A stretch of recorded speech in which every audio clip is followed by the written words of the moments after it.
c'est un zoom sur le traitement de fond du reflux gastro-œsophagien de l'adulte, mais on va étaler la discussion aux femmes enceintes. Et on va voir pourquoi durant l'exposé. Donc, j'ai écourté un petit peu la présentation pour laisser largement le temps aux questions, pour répondre à votre différentes interrogations. Donc, n'hésitez surtout pas. Vous avez l'icône sur les questions que vous allez envoyer et je vais essayer de répondre au maximum de questions juste à la fin de la présentation. Donc, ça sera fait sous forme de cas clinique et on va y aller directement. Premier cas clinique, donc c'est une dame âgée de 29 ans qui n'a pas d'antécédents pathologiques particuliers et qui fait une grossesse donc évolutive de 10 semaines d'aménorrhée, tout en sachant que environ dans les pays occidentaux, environ un tiers des grossesses sont ignorées puisque c'est des grossesses accidentelles. Et elle présente un pyrosis qui est diurne et nocturne, invalidant, associé à des nausées et même parfois vomissements. Ça survient au moins 3 fois par semaine depuis déjà 2 semaines et ça, vous imaginez bien que ça altère sa qualité de vie. L'examen clinique est normal, l'état général est conservé, il y a un BMI qui est augmenté, il n'y a pas de notion de prise de tabac et d'alcool. Donc, vous recevez cette patiente enceinte de 10 semaines d'aménorrhée. Devant ce tableau, 2 questions se posent. Vous pouvez répondre au fur et à mesure, même sur la page Facebook, par la question « Demandez-vous une endoscopie, oui ou non ?» Donc, par un oui ou par un non. Et puis, quel traitement allez-vous choisir, sachant qu'elle est enceinte au premier trimestre? Je vous laisse un peu le temps pour répondre aux différentes questions, aux 2 questions. Et je regarde un petit peu vos réponses. Allez-y. Endoscopie, oui ou non? Déjà, il y a du non. Pas d'endoscopie, oui, non. Oui, non, bon, d'accord. Non, même s'il est, je vais pimenter un petit peu ça, 3 fois par semaine quand même, depuis 2 semaines. Donc, vous êtes réticent pour faire l'endoscopie. Donc, pas d'endoscopie, apparemment, il y a l'unanimité. Donc, vous allez traiter directement. Et quel traitement préconisez-vous? Donc, écrivez quel traitement, quel médicament, mis à part les règles hygiéno-diététiques, on est tous d'accord. Quel médicament préconisez-vous? Donc, vous pouvez écrire. Vous mettez des IPP sans hésitation. Donc, un alginate, de la ranitidine, il y a un peu de tout là. IPP, vomiteb, des nausées, d'accord. IPP, donc pas mal d'entre vous, vous mettez les IPP même au premier trimestre à 10 semaines d'aménorrhée. Pansement et position train de limbo, d'accord. D'accord, très bien, intéressant. Donc, si on fait un petit peu la synthèse, il y a un peu de tout. Il y a des alginates, il y a des IPP, il y a des antiémétiques. D'accord. Quel antiémétique? Ok. Méthoclopramide. Ok. Femme enceinte, méthadone, péridone. Ok, ça marche. On avance. Deuxième cas clinique. Très bien. IPP antiacide. Donc, vous n'êtes pas réticent, si j'ai bien compris, il y a au moins 60% qui mettent quand même les IPP au premier trimestre. Là, on a un deuxième cas de figure. C'est une dame âgée de 30 ans qui a des antécédents de RGO chronique et qui prend des IPP au long cours. L'exploration antérieure endoscopique a retrouvé une œsophagite grade A de Los Angeles. Je vais rappeler tout à l'heure la classification brièvement. Et elle avait une gastrite HP+, qui a été traitée. Et là, elle est enceinte de 8 semaines d'aménorrhée. Et puis, bon, elle a eu peur un petit peu, vu la grossesse. Elle a arrêté les IPP parce qu'elle a peur des malformations et du coup, les symptômes sont plus sévères. L'examen clinique est tout à fait normal. Donc, deux questions se posent. Est-ce qu'on jette un petit coup d'œil en endoscopie avant d'aller au traitement? Et si vous y allez au traitement, quel traitement préconisez-vous? Est-ce que vous revenez aux IPP? Est-ce que vous choisissez l'IPP en question? Est-ce que vous réduisez les doses? Ou est-ce que vous évitez carrément les IPP puisqu'elle est enceinte de 8 semaines d'aménorrhée au premier trimestre? Alors, des commentaires, s'il vous plaît. Quelques commentaires avant d'avancer. Premier cas et deuxième cas. Alors, des réponses, pas d'endoscopie, même pas pour vérifier un petit peu HP, on continue par les IPP. D'accord. Et quel IPP choisir? Est-ce que vous avez une préférence chez la femme enceinte si vous mettez des IPP, bien sûr? Hein? Un contrôle, endoscopie plus IPP, d'accord. Et sur le plan des IPP, est-ce qu'il y a une préférence oméprazole, lansoprazole, esoméprazole, pantoprazole? D'accord. Docteur Rahal choisit l'oméprazole. OK. Est-ce qu'il y a une autre proposition? Esoméprazole, oui. D'accord, très bien. Demi-dose. Ça veut dire quoi, demi-dose? OK, OK. 10 mg, OK. 2 fois par jour. La slide n'est pas centrée. Je vais argumenter et puis on va lancer le débat. Donc, si vous avez des questions, n'hésitez pas. Très bien. Oui, effectivement, le reflux gastro-œsophagien est très fréquent chez la femme enceinte puisque ça atteint de 30 à 80%, si bien que certains considèrent comme normal que la femme enceinte ait un reflux gastro-œsophagien, un pyrosis, pendant la grossesse. Donc, c'est quelque chose considéré, entre guillemets, comme normal. Mais ça altère la qualité de vie, donc il faut intervenir. Bien sûr, le risque et la sévérité augmentent avec l'évolution de la grossesse, puisqu'on a deux mécanismes en question. C'est l'augmentation de la pression intra-abdominale et l'utérus gravide va pousser de plus en plus au fur et à mesure de l'évolution de la grossesse, et des modifications hormonales qui ont la progestérone a un impact négatif puisque ça diminue la pression du sphincter inférieur de l'œsophage, et ce qui expose au reflux gastro-œsophagien. Les autres facteurs connus chez la femme non enceinte, c'est bien sûr le surpoids et l'obésité, tout ce qui est l'intoxication alcoolo-tabagique et bien évidemment les repas gras, surtout pris le soir, puisque les repas gras, la vidange gastrique est ralentie et ça expose au reflux gastro-œsophagien. C'est important à connaître pour les règles hygiéno-diététiques. En pratique, on est devant deux situations. Soit on est devant une femme qui ne s'est jamais plainte de rien et elle développe les symptômes uniquement durant la grossesse et après l'accouchement, ça disparaît.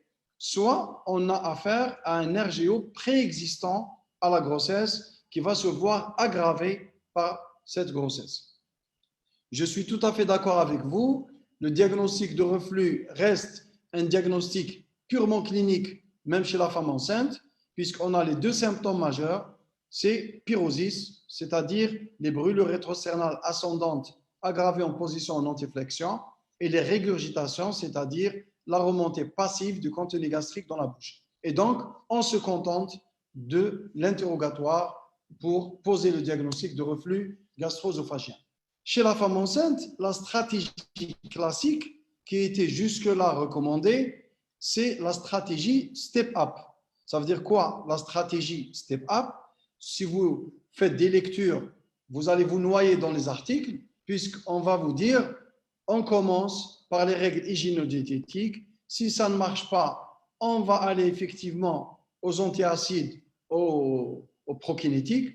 Si ça ne marche pas, on monte aux anti-H2 et puis finalement, si ça ne marche pas, on va aux IPP. Sur le plan pratique, ça ne marche pas, ça ne marche pas, ça ne marche pas. Ça fait une multitude de consultations. À mon sens, c'est une attitude qui n'est pas du tout réaliste, qui n'est pas du tout pratique. Et donc, qu'en est-il? Pourquoi je vais hésiter à prescrire tel ou tel médicament? je dois argumenter sur le plan scientifique parce qu'on redoute le risque materno-fœtal devant toute prise médicamenteuse, notamment au premier trimestre. Et bien sûr, ça reste les règles hygiéno-diététiques, quel que soit le médicament que vous mettez, réduire le poids, fractionner le repas, manger lentement, augmenter l'intervalle dîner-coucher de plus de 3 heures, arrêter bien sûr formellement le tabac et l'alcool a fortiori devant une grossesse évolutive, et puis agir sur les facteurs déclenchants que le patient va rapporter. On a un arsenal varié, et il se trouve que, j'ai oublié le dompéridone, il se trouve que Pharmalliance a tout cet arsenal thérapeutique. Ça ne veut pas dire que je vais utiliser tout ça en pratique. Bon, pour les IPP pendant la grossesse, 2 à 3% des femmes enceintes ont recours à des IPP, soit par une prescription médicale, soit par un conseil en officine, puisque les IPP sont en vente libre en officine, même dans les pays occidentaux, même aux États-Unis. Et vous voyez très bien que la prise d'IPP chez la femme enceinte a explosé dans cette étude. Vous voyez bien, de 1996 à 2008, que l'augmentation est pratiquement exponentielle et que l'IPP le plus fréquemment prescrit, c'est l'oméprazole. On va voir pourquoi. Et les autres IPP sont également, mais ils sont beaucoup moins importants en prescription par rapport à l'oméprazole. Est-ce qu'il y a… Bon, bien évidemment, il y a beaucoup d'études, beaucoup de papiers qui ont évalué le risque de malformation congénitale par rapport aux IPP. Il y a des études faites chez l'animal, pour l'oméprazole à très forte dose, il y a des malformations rapportées chez le rat. Mais c'est des doses très élevées. Les doses normalement utilisées pour le traitement n'exposent pas à ce risque. En tout cas, qu'en est-il chez l'humain? Eh bien, chez l'humain, dans cette méta-analyse, vous voyez très bien que le losange est exactement au milieu, que le risque relatif est pratiquement de 1,12, et donc ce n'est pas significatif. Et donc, la prise d'IPP, clairement, elle n'augmente pas le risque de malformation congénitale. Et le P, il n'est pas significatif. Qu'en est-il de l'oméprazole? Pourquoi je parle de l'oméprazole? Vous aviez raison dans vos commentaires de privilégier l'oméprazole parce qu'il y a le plus de recul avec l'oméprazole dans le temps. Il y a les IPP, l'oméprazole a été commencé en 1989 et donc on a un recul de plus de 30 ans. Et dans ce sous-groupe d'oméprazole, il n'y a pas d'augmentation de risque de malformation congénitale dans cette deuxième étude, que ce soit au premier trimestre, que ce soit au deuxième trimestre, que ce soit au troisième trimestre. Et vous voyez que dans l'échantillon, l'oméprazole, il est nettement supérieur par rapport au lansoprazole et par rapport aux autres. Donc, on dispose de peu d'études avec des échantillons qui ne sont pas très élevés avec les autres IPP. Ça ne veut pas dire qu'il y a un risque de malformation avec les autres IPP, mais ça veut dire simplement qu'on a plus de recul avec l'oméprazole. Et donc, globalement, il n'y a pas de risque de malformation congénitale avec les IPP et notamment avec l'oméprazole. Si on hésite, en pratique, on va aller au site dédié à la femme enceinte et à la femme allaitante, c'est ce site lecrat.fr. À chaque fois que vous avez une hésitation par rapport à un médicament donné, allez au site lecrat.fr, qui est un site dédié, qui est indépendant, complètement indépendant des laboratoires. C'est le site de référence sur les agents tératogènes. Et ce site est actualisé de façon répétée. La dernière actualisation, en ce qui concerne oméprazole et grossesse, elle remonte à la fin juillet de cette année, de l'année en cours. Et donc, l'état des connaissances, les données publiées chez la femme enceinte, exposées en cours de grossesse, sont très nombreuses et rassurantes. Et donc, en pratique, en prévision d'une grossesse, une consultation permettra de faire le point sur la stratégie thérapeutique. En vue d'une future grossesse, l'oméprazole pourra être poursuivi dans la perspective d'une grossesse. Ça veut dire que la femme du cas clinique numéro 2, qui avait un RGO chronique et qui avait une très bonne qualité de vie sous IPP au long cours, bien évidemment, maintenir les IPP pendant la grossesse. Par contre, pour le deuxième cas, traiter une femme enceinte, il est possible d'utiliser l'oméprazole, quel que soit le terme de la grossesse. Découverte d'une grossesse pendant le traitement, rassuré quant au risque malformatif.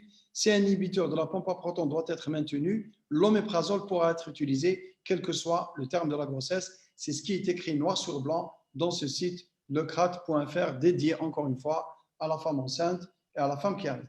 Qu'en est-il de l'allaitement? Eh bien, la quantité d'oméprazole ingérée via le lait est très faible. L'enfant reçoit moins de 1% de la dose maternelle et aucun événement particulier n'a été signalé. Au vu de ces éléments, l'utilisation de l'oméprazole est envisageable en cours d'allaitement. Et donc, finalement, si on veut faire la synthèse et puis on va alimenter les débats, quel IPP et à quelle dose et pourquoi je pose la question à quelle dose? L'oméprazole, je me répète, c'est l'IPP le plus ancien, considéré comme le plus sûr. Considéré, ça ne veut pas dire que les autres ne le sont pas. Mais il faut savoir que ce qui est écrit également, que les métaboliseurs lents, puisque le métabolisme passe par le système cytochrome P450, de manière générale, les Asiatiques, on a 15 à 20% des métaboliseurs lents versus les Caucasiens 3%. Ça veut dire que si on est un métaboliseur lent, on aura une augmentation des concentrations plasmatiques de l'oméprazole 3 à 5 fois. Et rappelez-vous, du moins sur le plan théorique, chez l'animal, des très fortes doses peuvent exposer à un risque malformatif chez l'animal. Et donc, si on veut préconiser la prudence, on va dire que la femme enceinte est considérée comme un métaboliseur lent. Et donc, on va être amené à utiliser des doses plus faibles d'oméprazole. Sachant que une dose de 20 voire 40 mg n'est pas considérée comme une très forte dose. Mais à quelle dose? Là, par exemple, le commentaire de tout à l'heure, celui qui a dit « je commence par de l'oméprazole 10 mg », bien sûr, c'est rationnel de mettre de 10 mg, soit en traitement d'attaque 2 fois, soit en traitement, surtout en traitement d'entretien. En matière d'IPP, il faut aller fort au début du traitement. Dès qu'il y a amélioration des symptômes, réduire la dose aux 10 mg. Si la parturiente, la patiente est bien sous 10 mg, maintenir le 10 mg au long cours. Je m'arrête là et je vois est-ce qu'il y a des questions par rapport à la femme enceinte.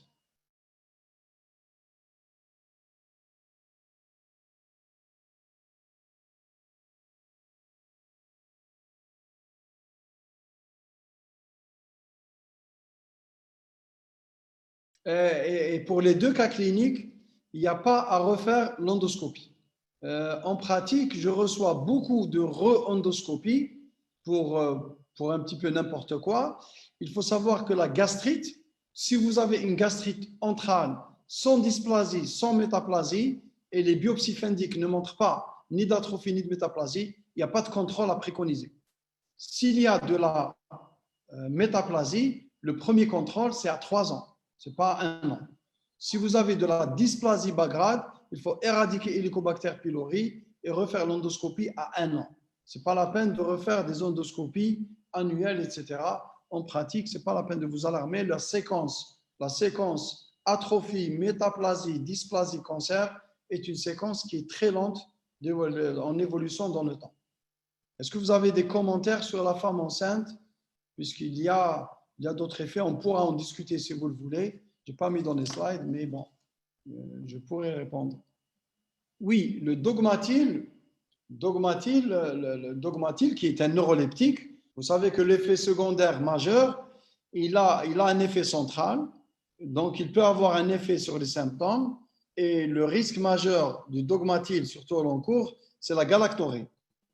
Et donc, en matière de reflux gastro-œsophagien, il n'y a pas de place en première intention pour le dogmatique. Si vous souhaitez aller à la stratégie step up, les IPP ne sont pas contre-indiqués, mais ce n'est pas faux d'aller par exemple vers un alginate association alginate-ranitidine. Alginate-ranitidine, si ça ne marche pas, vous allez aux IPP. Mais surtout, les IPP, il faut savoir que c'est safe et c'est écrit noir sur blanc comme vous l'avez vu sur le site dédié. Sinon, on avance et puis au fur et à mesure, poser les questions. Donc, première partie, femme enceinte, vous saviez pratiquement encore, vous insistez sur le dogmatique. Si vous avez quelqu'un qui a un RGO et qui est très anxieux, avec la composante anxieuse qui est très forte, donc la composante hypersensibilité viscérale est là, j'irai peut-être vers les neuroleptiques. Je ne traite pas un RGO classique d'emblée avec un neuroleptique. Cas clinique numéro 3, pour attaquer un petit peu le fond de la question, c'est monsieur LK, âgé de 45 ans, aux antécédents de RGO, inscrit pendant 6 semaines, l'exploration était normale, et là, il consulte pour pyrosis intermittent, qui survient de façon occasionnelle lors des écarts de régime, environ une fois tous les 7 à 10 jours. L'examen clinique est normal, et il a un bon BMI qui est à 26 kg par mètre carré. Première question, toujours, est-ce que vous faites une endoscopie ou non? Donc répondez s'il vous plaît, oui, non. Donc c'est partagé. Les avis sont partagés entre les oui et les non. Deuxièmement, et là j'attends vos réponses avec impatience, on va mettre quel traitement préconisez-vous? IPP à la demande, c'est-à-dire à chaque fois qu'il a du reflux, des signes, il prend un IPP, puis il l'arrête. IPP demi-dose au long cours, ranitidine à la demande, alginate plus antiacide à la demande. Ce qui, à la demande, ça veut dire quand il a un symptôme, il prend le médicament en question. IPP à la demande. Encore. 2. Demi-dose au long cours. Parfait. La quatrième, on la demande. Très bien. Demi-dose. Ok, ça marche. Eh bien, on va répondre directement. Voilà. Là, c'est un sujet âgé de moins de 50 ans. C'est des symptômes typiques, puisqu'il a un pyrosis. Fréquence moins d'une fois par semaine. Il n'y a pas de signe d'alarme. Donc, pas d'endoscopie. L'endoscopie digestive haute n'est pas nécessaire. Ça, c'est le premier point. Pour l'endoscopie, elle n'est pas nécessaire. Ça reste un diagnostic clinique fait par l'interrogatoire et donc on va traiter d'emblée. Pour le traitement, je ne suis pas du tout d'accord. Pour le traitement, quand vous adoptez une stratégie à la demande, vous voulez avoir une action rapide, sinon, ça n'a aucun intérêt. Et là, dans ce contexte-là, les IPP ne sont pas bons. Ils ne sont pas bons, pourquoi? Parce que quand vous prenez un IPP, pour désactiver les pompes, il faut au moins 2 à 3 jours. Et donc, l'IPP n'est pas bon à prendre quand on a un symptôme pour soulager ce symptôme.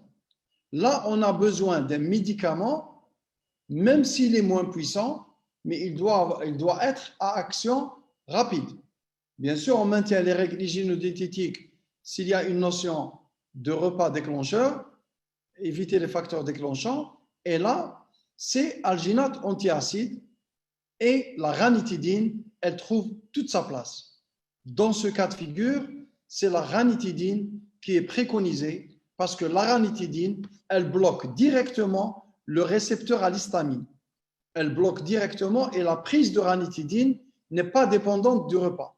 C'est-à-dire si le malade prend de la ranitidine, quel que soit le moment de la prise de la ranitidine, ça ne réduit pas l'efficacité puisque ça bloque directement le récepteur à l'histamine et ça soulage rapidement le symptôme contrairement aux IPP.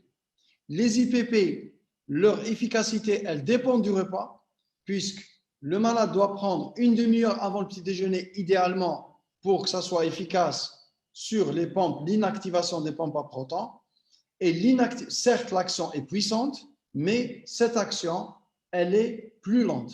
Même si je suis d'accord, peut-être avec certains, ce n'est pas tous les IPP qui n'ont pas la même rapidité d'action.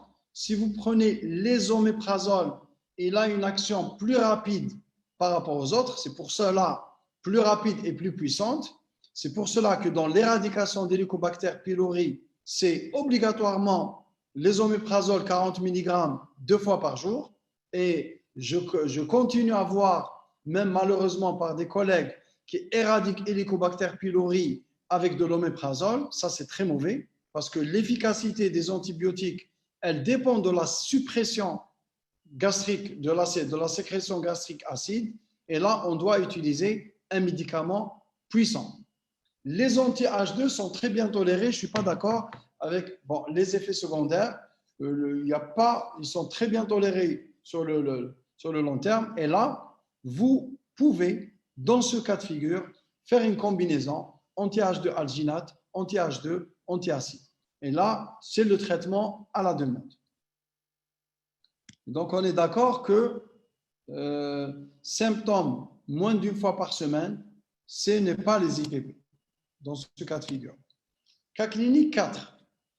Cas clinique 4, un patient, là, on a affaire à un patient aux antécédents de reflux ayant très bien répondu au traitement par IPP.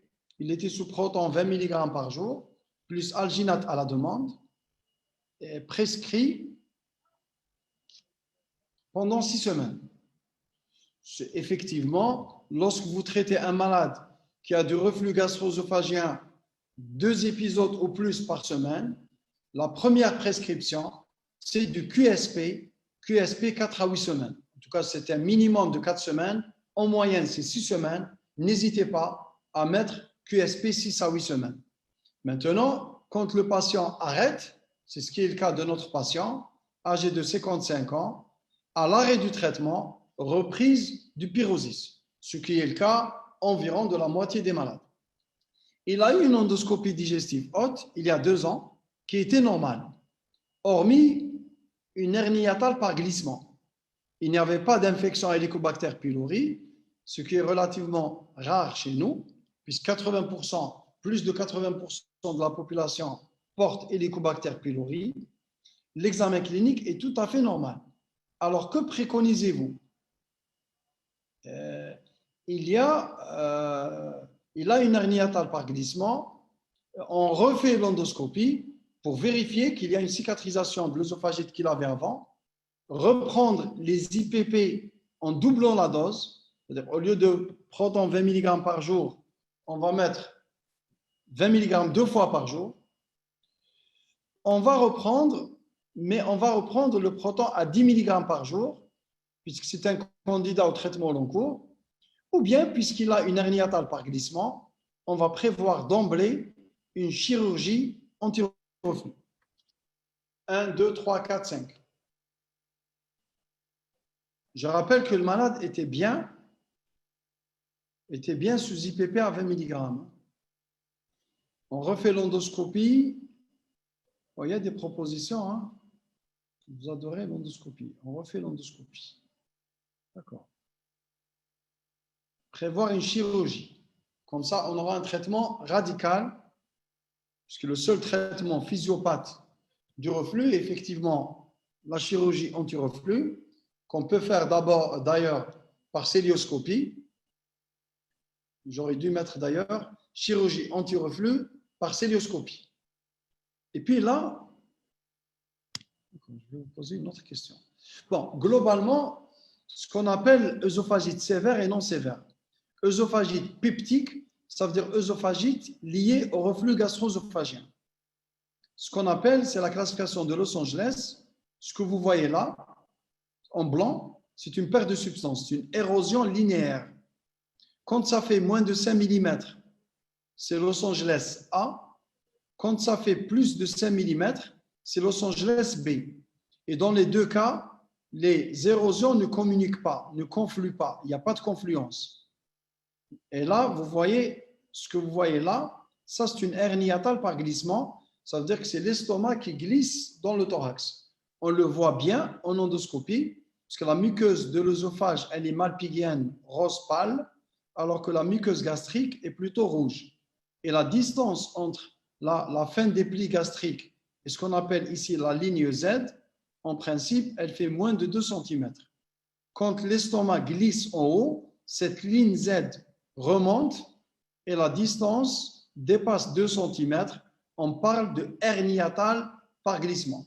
Quel est le rapport de cette hernie hiatale par glissement avec le reflux? Elle n'est ni nécessaire ni suffisante pour entraîner un reflux. Par contre, les malades qui ont un reflux avec une hernie hiatale par glissement, c'est des malades qui ont plutôt un reflux plus sévère et c'est des malades qui ont tendance à la récidive. Est-ce qu'elle a une implication sur le traitement? La réponse est clairement non. C'est-à-dire le fait d'avoir cette hernie hiatale par glissement ne modifie pas les indications thérapeutiques. Et donc finalement, je traite uniquement par rapport à la sévérité des symptômes et si j'ai fait une endoscopie, par rapport à la sévérité des lésions. Si vous avez pardon, là j'ai fait une bourde, c'est Los Angeles C ou D. Ça c'est ce qu'on appelle Los Angeles C ou D. Une minute, je corrige la bourde. Los Angeles C ou D, c'est quand il y a une confluence, c'est-à-dire une communication avec des ulcérations. Je partage l'écran. Très bien, parfait. Donc, là, quand ça communique, ça n'atteint pas 75% de la circonférence, c'est à Los Angeles C. Et quand ça communique et ça dépasse 75% de la circonférence, c'est à Los Angeles D. Et ça, c'est des œsophagites peptiques sévères. Sévères, non sévères, non. Sévères, ça veut dire que là, c'est des candidats aux IPP au long cours. Il faut donner des IPP au long cours et ne pas arrêter les IPP chez ces malades. Voilà. Je vous rappelle que le reflux peut se compliquer d'hémorragie, de sténose. C'est ce qu'on appelle une sténose peptique. Et surtout, ce qu'on redoute le plus, c'est pour ça, lorsqu'on a des symptômes d'alarme, lorsque le sujet a plus de 50 ans, il faut faire l'endoscopie. Et le but principal de l'endoscopie, c'est surtout de rechercher ça. Ce que vous voyez en rouge, c'est une muqueuse glandulaire au sein de la muqueuse malpighienne œsophagienne. C'est ce qu'on appelle une métaplasie intestinale, c'est l'endobrachéosophage. Et cet endobrachéosophage expose à la dysplasie, qui est d'abord une dysplasie bas grade, puis dysplasie haut grade, et qui va aboutir malheureusement à l'adénocarcinome de l'œsophage. Et dans les pays occidentaux, notamment aux États-Unis, l'adénocarcinome de l'œsophage est en progression constante en rapport avec l'obésité qui expose au reflux, ce reflux qui expose à l'endobrachéosophage, lequel expose à l'adénocarcinome. Et donc, lorsqu'on a un malade qui a de l'œsophagite sévère ou qui a de l'endobrachéosophage, c'est un candidat aux IPP au long cours et c'est un candidat à la surveillance. Si on a une œsophagite C ou D, on donne un traitement double dose d'IPP pendant 8 semaines et on doit vérifier qu'il y a eu cicatrisation. Et après cicatrisation, on va on va maintenir les IPP au long cours, pleine dose, je vais le dire sur la plaque suivante. S'il y a un endobrachéosophage, ça dépend. Est-ce qu'il y a ou il n'y a pas de la dysplasie? On va intervenir, on va faire un traitement endoscopique, on va détruire l'endobrachéosophage et on va intégrer notre patient dans un protocole de surveillance. Et ça, c'est une partie infime des malades qui ont un reflux. Ça, c'est des malades à adresser au gastro-entérologue pour cette surveillance. Et donc, finalement, quelle est la place du traitement au long cours pour le reflux? Et ça concerne, je rappelle, un patient sur deux au moins. Soit c'est des rechutes fréquentes ou précoces à l'arrêt du traitement. C'est le patient, dès qu'il arrête le traitement, il refait les symptômes. Il n'a pas de complications, il n'a pas d'œsophagite sévère. Ça veut dire qu'il a tout au plus un Los Angeles A ou B. À ce moment-là, chez ces patients, il faut rechercher la dose minimale efficace. C'est-à-dire, c'est le patient de tout à l'heure, donner une cure d'IPP, par exemple, pendant 4 à 6 semaines, le patient est soulagé, on passe au proton 10 mg. On passe au 10 mg. Si le patient est très bien, il vaut mieux le maintenir sur 10 mg plutôt que le 20 mg. C'est-à-dire 10 mg QSP 3 mois, et ça sera, s'il est bien, ça sera de renouvellement d'ordonnance chaque 3 mois. Si à 10 mg, il y a des symptômes, une fois par hasard, je gère toujours mon ordonnance quand je mets des QSP 3 mois, je mets toujours un flacon d'alginate d'antiacide ou d'antiacide. Et je dis aux patients, si vous êtes symptomatique, utilisez l'antiacide ou l'alginate. Comme ça, je vais évaluer l'efficacité de mon traitement de fond. Si par exemple, mon patient, au bout de 3 mois, il n'a pas consommé son flacon, ça veut dire que le traitement de fond est très bon. S'il a eu à utiliser de façon itérative l'alginate, ça veut dire que le traitement de fond n'est pas très bon. À ce moment-là, j'augmente la posologie et je vais au 20 mg au lieu du 10 mg. La majorité des patients vont répondre. Donc là, je recherche la dose minimale efficace, c'est-à-dire le 10 vaut mieux que le 20. Avant l'avènement du 10, moi, ce que je faisais également, c'est donner du 20 un jour sur 2. Mais pour l'observance au traitement, il vaut mieux aller à la gélule quotidienne une demi-heure avant le petit déjeuner et aller à la demi-dose. Attention, si le malade fait une forme sévère, c'est-à-dire Los Angeles C ou D, où il a une forme compliquée, c'est la pleine dose au long cours. C'est-à-dire, s'il a cicatrisé, là, j'utilise le 20, je n'utilise pas le 10. Là, c'est du 20 mg au long cours, une demi-heure avant le petit déjeuner, tous les jours. Et toujours, dans les QSP 3 mois, il y a toujours un alginate antiacide pour un meilleur contrôle des symptômes et ça vous sert dans votre pratique d'indicateur sur l'efficacité du traitement de fond.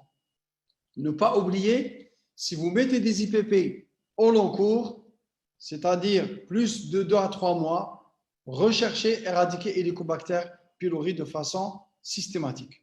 Dans les recommandations Maastricht 5, IPP utilisé plus de 6 mois, recherchez, éradiquer Helicobacter pylori, vérifier l'éradication d'Helicobacter pylori. Et se pose la question, puisqu'il y a beaucoup de papiers qui sortent, sur la sécurité des IPP au long cours. J'aurais pu mettre effet indésirable des IPP au long cours. Mais on parle de sécurité puisque c'est des médicaments qui rendent service. Ils sont utilisés depuis 1989, une prescription très large et croissante en Europe, aux États-Unis.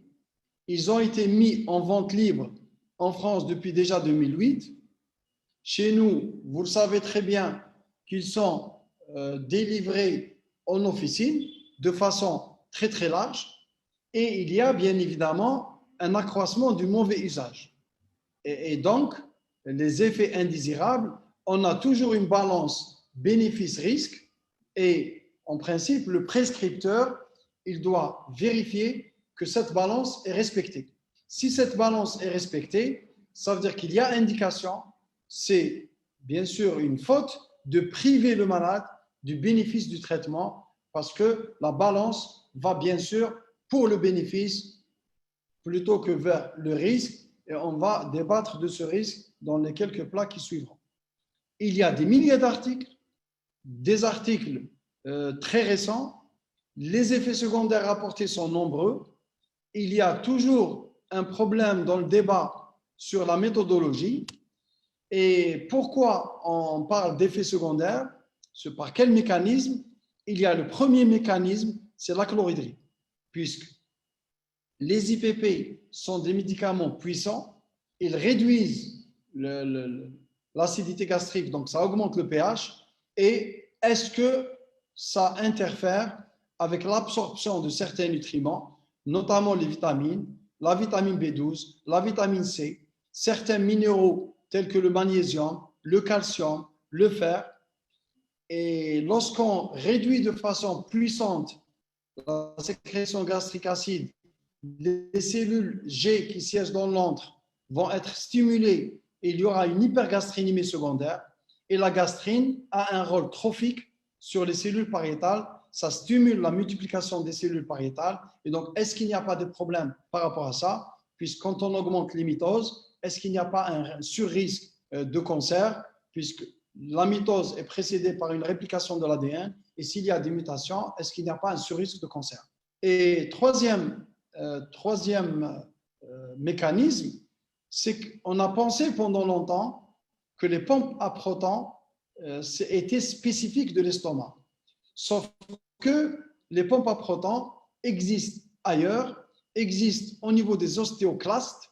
Et donc, est-ce que cette inhibition des pompes à protons n'a pas d'effet sur les pompes à protons qui existent au niveau de l'os, au niveau du rein, au niveau du cerveau, au niveau du côlon? Est-ce que cette inhibition, est-ce qu'elle est réelle?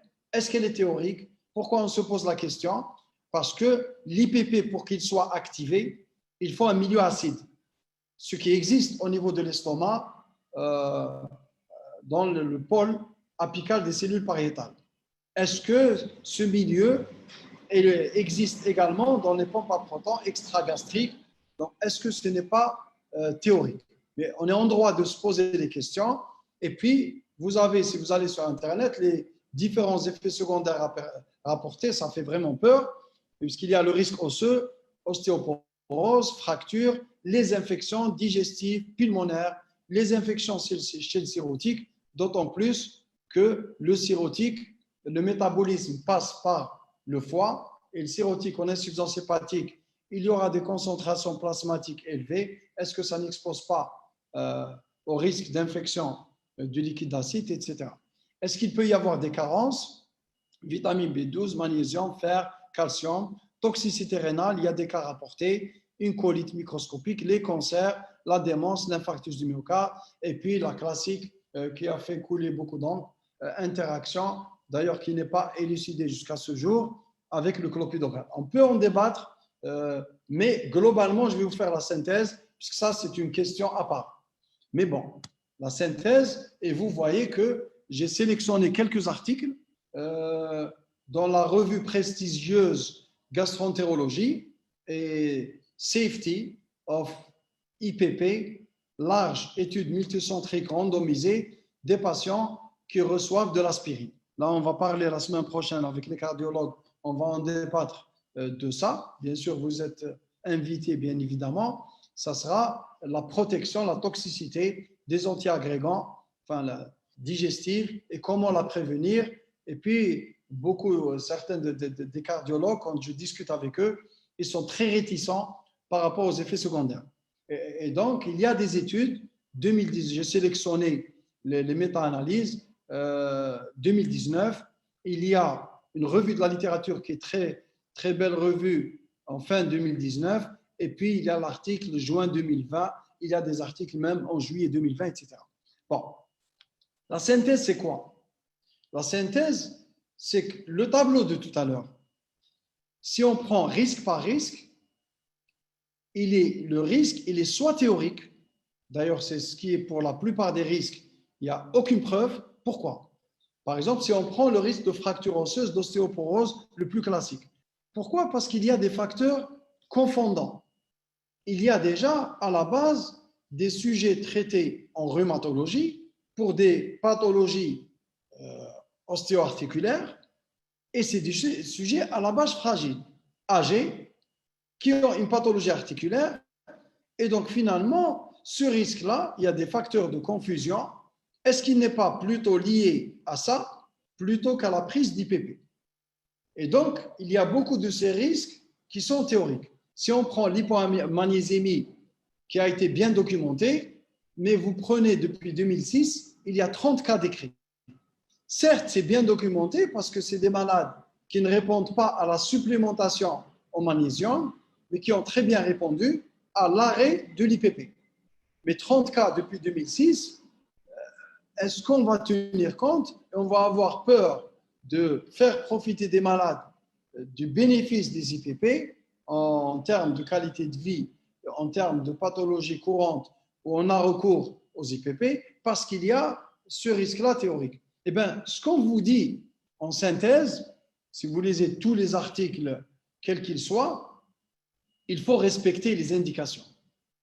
Et quand vous respectez l'indication, vous n'avez pas le droit de priver un patient du bénéfice des IPP parce que vous redoutez. Ce que je vais dire, par exemple, avec cardiologue, et ça sera, je vais argumenter bien sûr en haut et en large, les malades, par exemple, que je reçois, qui sont à risque de faire un ulcère hémorragique, qui sont sous double antiagrégation, fortiori association anticoagulant antiagrégant, et pas mal de malades qui font des hémorragies avec déglobulisation jusqu'à 4-5 grammes d'hémoglobine. Et quand je pose la question, ils me disent que le cardiologue n'a pas mis les IPP parce qu'il a lu tel ou tel effet secondaire sur Internet.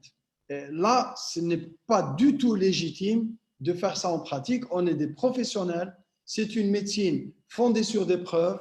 On doit baser nos actions sur les preuves scientifiques et non pas sur les suppositions. Et si vous voulez, j'attends, donc je m'arrête là et je vais prendre les questions et je vais répondre volontiers à l'ensemble de vos questions pour conclure, pour dire que le RGO est une pathologie fréquente tout court et elle est très fréquente chez la femme enceinte. Le diagnostic, je suis d'accord avec vous, il est purement clinique. L'exploration endoscopique, je suis également d'accord avec vous, cette exploration n'est pas obligatoire. L'évolution est souvent chronique. La tolérance des IPP au long cours est bonne et donc il faut respecter la dose minimale efficace ou la pleine dose en fonction des indications. Et si vous mettez des IPP plus de 6 mois, n'oubliez pas d'éradiquer Helicobacter pylori. Ça fera l'objet d'une autre question. Bon, voilà, je vais répondre aux questions.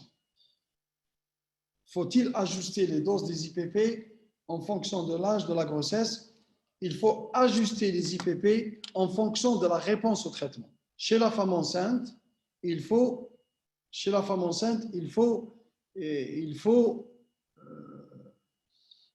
rechercher l'effet, quel que soit l'âge de la grossesse. Vous pouvez mettre les IPP et l'ajustement, ce n'est pas en fonction de l'âge de la grossesse, c'est en fonction de la réponse au traitement. Quelle est la durée maximale des IPP? Est-ce qu'on peut faire une fenêtre? Bon, ça c'est une question très intéressante. Il n'y a pas de durée maximale. Moi, j'ai des patients qui sont ces IPP pendant des années. Ça c'est clair. Et est-ce qu'on peut faire des fenêtres? Bon, chose à ne pas faire en pratique. Il ne faut, quand vous mettez des IPP, plus de 2 mois de traitement, il ne faut jamais arrêter brutalement les IPP. Il n'y a pas de raison d'arrêter. Il n'y a aucune raison. Et si vous voulez arrêter ou faire une fenêtre telle que vous le préconisez, il ne faut jamais laisser le malade sans traitement. Pourquoi? Parce que quand vous mettez des IPP, il y a une hypergastrénémie, laquelle va induire une hyperplasie. L'hyperplasie, c'est l'augmentation du nombre des cellules. Une hyperplasie des cellules pariétales. Et dès que vous arrêtez les IPP, il y aura un effet rebond. Et donc, il faut vous attendre à une reprise des symptômes automatiques. Ça veut dire quoi? Si vous voulez arrêter les IPP, arrêtez de manière graduelle et dans la période d'intervalle d'au moins 1 mois, vous gérez avec le couple ranitidine alginate ou ranitidine antiacide. C'est-à-dire là, c'est une bonne indication aux anti-H2 à la ranitidine 300. Par exemple, mettez dans l'intervalle ranitidine 300, passez à la demi-dose, passez à 1 jour sur 2, 1 jour sur 3, et vous gérez les symptômes pendant au moins 4 semaines. avec la ranitidine couplée à un alginate antiacide. À quel moment le RGO devient chirurgical? Le RGO devient chirurgical chez les patients qui ont une œsophagite sévère qui ne répond pas, ce qui est rare, hein, c'est une situation rare, qui ne répond pas complètement aux IPP. Si vous avez un patient qui refuse, qui répond très bien, un très bon répondeur aux IPP, mais qui refuse la prise au long cours de ces IPP. Là, vous faites l'intervention chirurgicale qui consiste à faire quoi? À faire une fendoplicature. Fendo, c'est fendus, c'est-à-dire prendre le fendus et cravater au niveau de la région cardiale. Ça améliore les performances du sphincter inférieur de l'œsophage et c'est un véritable traitement physiopathe. Le problème, si on serre trop, il y aura de la dysphagie. Si on ne serre pas assez, on ne sera pas efficace. Voilà. Quel médicament avec précaution chez des malades sous IPP au long cours? Quel médicament utiliser avec précaution? Bon, là, si vous faites allusion au clopidogrel, par exemple, c'est-à-dire les médicaments avec précaution. Vous faites allusion peut-être au tricyclique et vous faites allusion au clopidogrel. Bon, globalement, la classe de médicaments sur le plan du mécanisme où il faudra faire attention, du moins sur le plan théorique, c'est ce qu'on appelle les prodrogues. Les prodrogues, c'est des médicaments qu'on ingère, ils sont sous leur forme inactive, ils passent par la cytochrome P450 pour être activés, pour avoir une action. C'est le cas, par exemple, du clopidogrel, c'est une prodrogue, ça passe par la cytochrome pour exercer l'effet antiagrégant. Ce qui a été décrit, si vous mettez de l'oméprazole, qui également passe par le système cytochrome P450, il y a une interaction et donc la prodrogue ne sera pas activée et donc il y a une diminution de l'action. Par exemple, ce qui a été décrit avec le clopidogrel, c'est un défaut d'action de l'effet antiagrégant et ce qui a été rapporté à la base, c'est l'augmentation de la fréquence des infarctus du myocarde. On pensait avoir prévenu l'infarctus en mettant un antiagrégant type clopidogrel et finalement, avec une protection de l'oméprazole, on a réduit l'efficacité du clopidogrel. Ça, c'est sur le plan théorique. Le problème, c'est qu'il y a eu beaucoup de papiers sur ça et jusqu'à ce jour, il n'y a eu aucune preuve que les IPP diminuent l'action du clopidogrel. On avait dit éviter l'oméprazole pour aller vers un autre médicament qui ne passe pas par la cytochrome. Puis on a dit non, on peut mettre de toute façon l'oméprazole, on le met une demi-heure avant le petit déjeuner pour qu'il soit le plus efficace et on prend le clopidogrel à 7 heures du soir par exemple. Et là, on évite cette interaction. Et puis, il y a des études qui disent clairement qu'il n'y a pas d'interaction du tout sur le plan pratique, malade. Et donc, voilà. Globalement, voilà, à partir le RGO, d'accord. Quel médicament avec précaution, ok. La ranitidine, est-ce qu'elle a toujours sa place? Moi, personnellement, je suis résistante à la prescription. À la prescription, si l'indication, d'accord. Bon, la ranitidine, bien évidemment qu'elle a toujours sa place. Elle a bien évidemment sa place, dans le RGO occasionnel. Ça, c'est clairement les recommandations ranitidine, couple ranitidine, alginate ou antiacide. Elle a clairement sa place.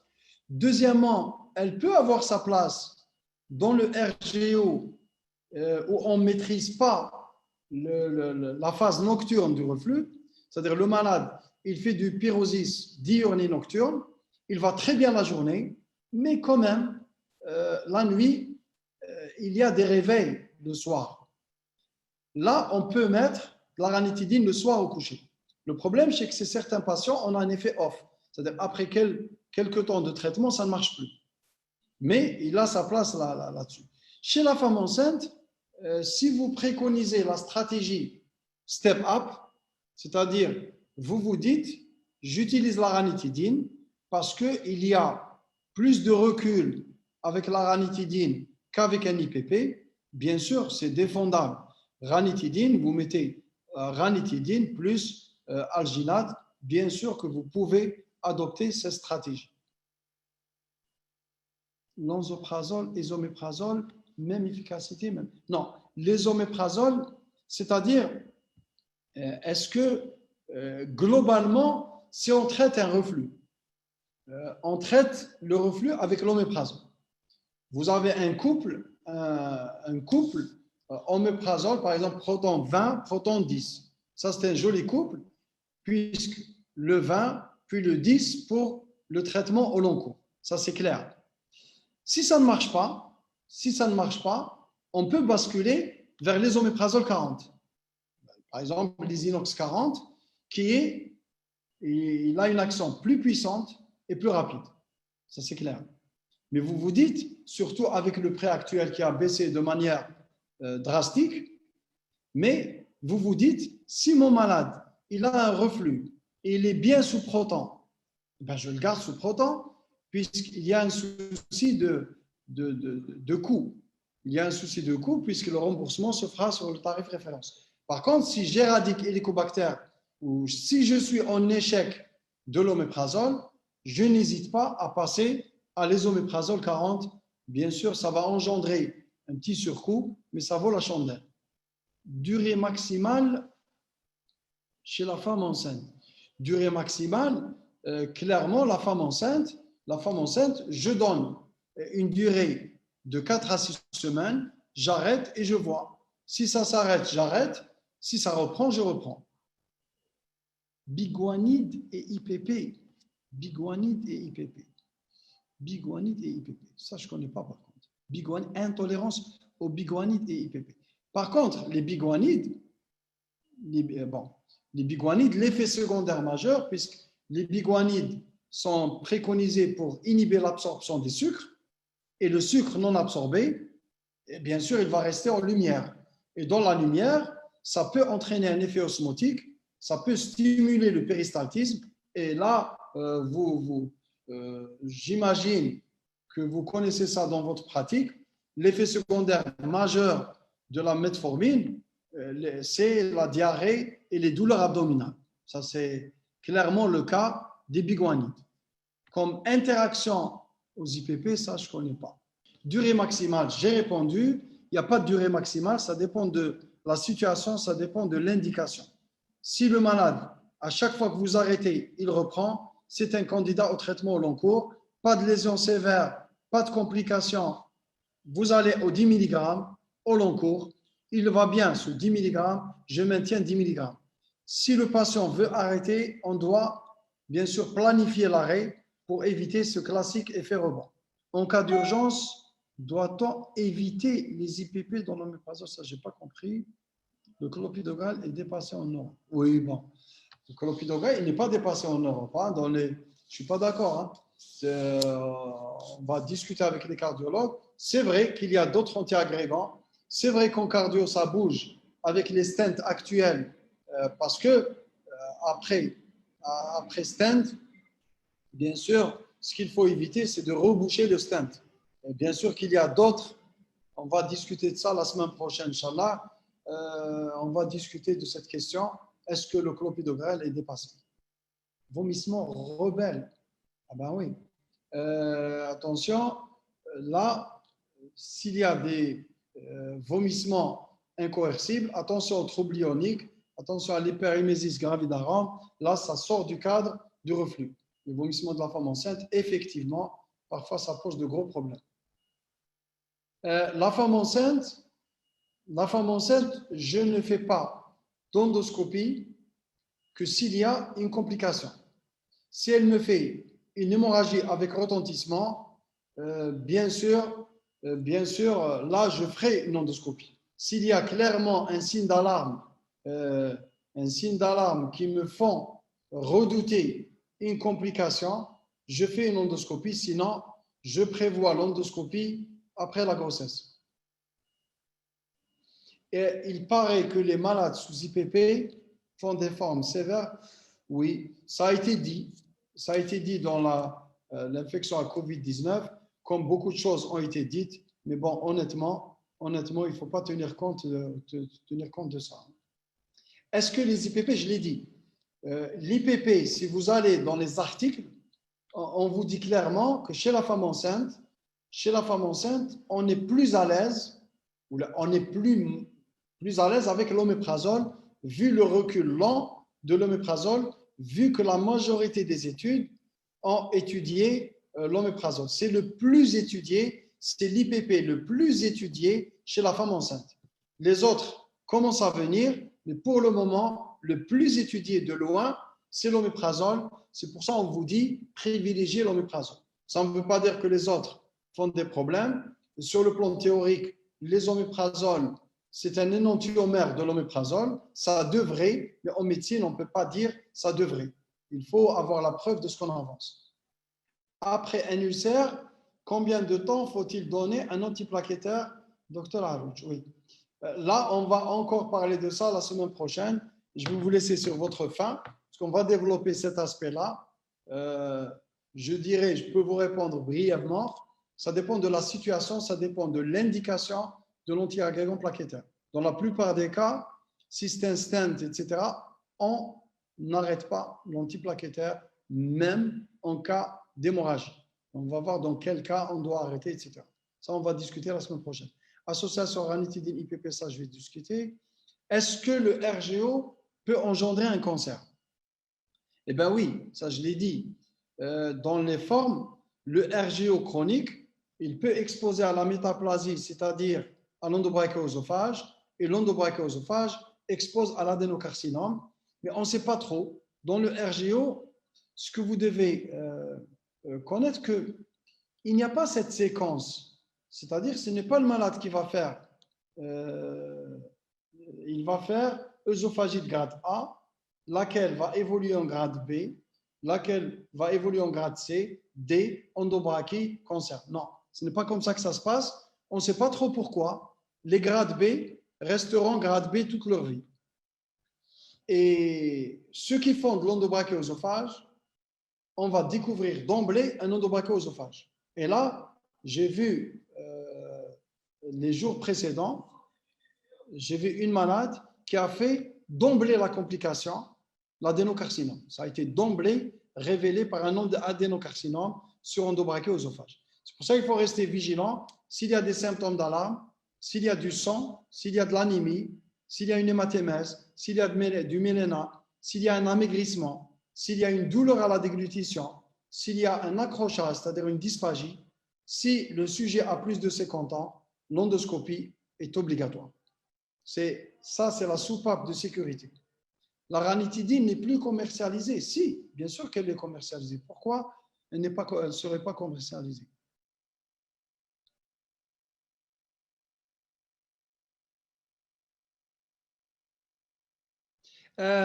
Non. Les cas de néphrite interstitielle, les cas d'insuffisance rénale, je n'ai pas discuté risque par risque. C'est vraiment exceptionnel. Ça, c'est exceptionnel. Ça ne donne pas pour le risque osseux. Pour le risque osseux, la fracture osseuse et l'ostéoporose, c'est un risque qui est théorique et c'est un risque lié plutôt aux facteurs confondants plutôt qu'aux IPP. La ranitidine n'est plus commercialisée, je vous dis que si. Peut-on donner de l'ésoméprazole chez la femme enceinte? Chez la femme enceinte. Donc, je repose la question, est-ce que l'Isinox est contre-indiqué chez la femme enceinte? C'est ce que vous avez. La réponse est non. Encore une fois, si j'ai à utiliser, par exemple, chez un ulcère hémorragique chez une femme enceinte, par exemple, situation peu fréquente, mais qui peut exister. Là, l'urgence vitale prime. Bien sûr, je n'hésiterai pas à mettre de l'Isinox 42 fois.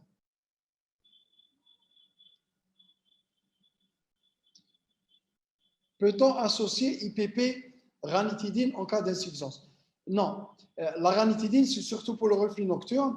Là, vous gérez Si l'IPP à dose standard ne marche pas, augmentez la posologie. Si ça ne marche pas, changez de classe. Si ça ne marche pas, posez-vous la question, est-ce que ce n'est pas un pyrosis fonctionnel? Et le pyrosis fonctionnel, c'est typiquement les malades anxieux, très anxieux, chez qui l'endoscopie est strictement normale. Et là, c'est comme l'intestin irritable dans l'œsophage, ce n'est pas lié à l'acidité, c'est ce qui explique que les IPP ne marchent pas. Cette histoire de rappel des lots de ranitidine, il y a eu un risque sur l'excipient qui a été rapporté de survenue de surrisque de cancer dans certains lots. Ce n'est pas la molécule en elle-même, c'est certains lots et certains types de ranitidine. La chlorhydrie n'est pas cancérigène. Non. Le risque, quand on a une achlorhydrie, c'est surtout le risque infectieux. Chez le sujet âgé à risque, il y a ce qui a été bien documenté, c'est l'infection à Clostridium difficile qui survient dans environ 11% des cas. Relation entre RGO et toux sèche ou pharyngite chronique. Je dirais qu'il n'y a pas de relation. Qu'il n'y a pas de relation clairement établie, c'est le fonctionnel de l'ORL.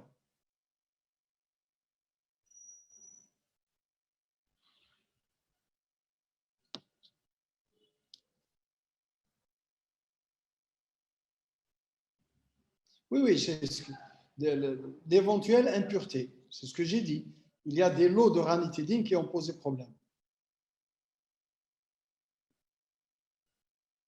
L'association proton-peptidac, bien sûr qu'elle est autorisée chez la femme enceinte. Bien sûr. Le RGO peut entraîner une détresse respiratoire. Bien sûr. Si vous avez un malade qui a du reflux nocturne, et surtout c'est les régurgitations qui posent problème, là, vous devez impérativement ne pas arrêter les IPP. Il y a un risque sérieux d'inhalation. Tout à fait d'accord.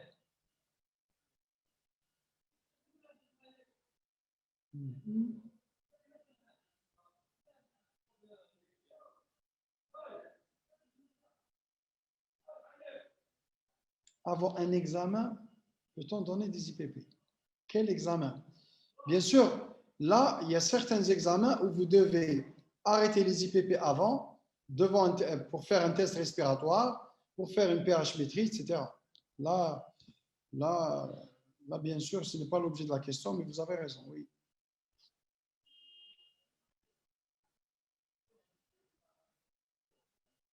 L'endoscopie pendant la grossesse, le problème, j'évite de le faire parce que, surtout à vif, parce que je risque de déclencher l'accouchement. Il y a risque de déclencher les contractions. Ça dépend de la tolérance de la patiente, etc. Donc, je ne fais pas d'endoscopie s'il n'y a pas d'indication à l'endoscopie.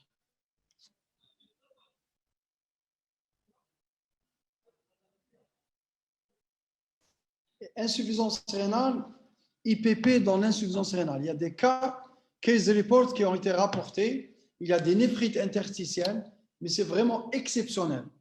C'est exceptionnel. Ça, c'est un accident exceptionnel dans l'insuffisance rénale, pour l'insuffisance rénale, et donc ça ne justifie pas la non-prescription de l'IPP. J'ai toute une communication sur les effets secondaires. Enfin, si ça vous intéresse, on peut faire. J'ai argumenté risque par risque. Risque par risque, ce qu'il y a dans la littérature. Bien sûr, c'est différent. Si vous avez une revue de néphro, même s'il y a un cas, ils vont le mettre en valeur, case report, etc. Sinon, je crois qu'on a fait le tour de la question.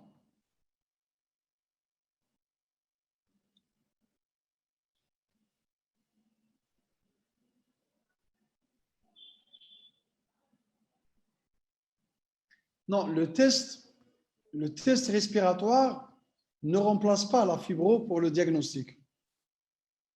Il ne remplace pas. Il y a des stratégies dans la dyspepsie fonctionnelle de tester et traiter. C'est-à-dire, il ne remplace pas. Si vous avez un patient qui a moins de 50 ans, il n'y a pas de symptômes d'alarme, vous pouvez donner un traitement à l'aveugle. Et dans la stratégie chez nous, chez des patients symptomatiques, on a fait une étude qui retrouve la prévalence de l'infection à Helicobacter pylori qui dépasse les 90%. Et donc, il y a la stratégie traitement empirique, c'est-à-dire, vous considérez que le patient qui a des douleurs épigastriques, qui a des troubles dyspeptiques, qui a moins de 50 ans, qui n'a pas de signe d'alarme, vous vous dites qu'il est probablement HP+, et donc, vous faites une éradication à l'aveugle. Ça, c'est une attitude qui se défend. Mais c'est un autre sujet.